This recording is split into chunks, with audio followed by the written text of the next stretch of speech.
let me tell you, Ms. Sylvester, I want you to be quiet for a minute. According to what the court record, it appears to me that what you did was, through your attorney, agree to what I know as an adjournment and contemplation of dismissal, which means that if there is no further arrest, no further criminal activity on your part in a 6-month period, the case will be dismissed and sealed as if it never happened. That's what he Now, told is me. that your understanding? Right, Sir? if she doesn't get any further problem, Well, 6 she lived months on is this gone. earth for 52 years, sir, so the likelihood Well, of the her in answer the to next that 6 is yes. months... Okay. So then the case would be dismissed, sealed, and her life would go on.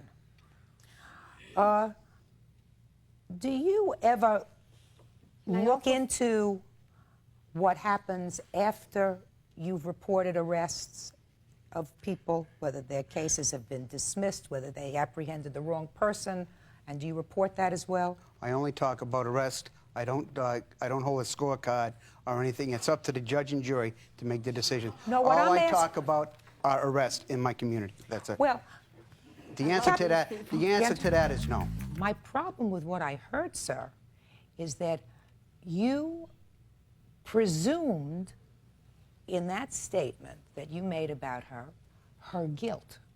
You did not merely say arrested was Janet Sylvester, show her picture, for shoplifting. Arrested with son attempting to leave the store with merchandise that she hadn't paid for. According to the police report, Your Honor. No, sir. That would have been reporting the arrest. And as far as I'm concerned, totally not actionable by Miss Sylvester. Totally not actionable. You understand that. You were, in fact, arrested. Yes. And my car was a half a mile away. Okay. I don't care, was it half a mile away or 10 miles away? You were, in fact, arrested, and you would have no recourse if someone, either Captain Pimentel or a local newspaper, picked up that arrest and reported it on their police blotter page. But you, sir, presumed her guilt in your statement when you identified her. And that's wrong. It is not only morally wrong, but because you are shrouded in First Amendment rights of freedom of speech, you can report what you have in front of you, which is an arrest, but you chose to editorialize. And I believe that that's wrong.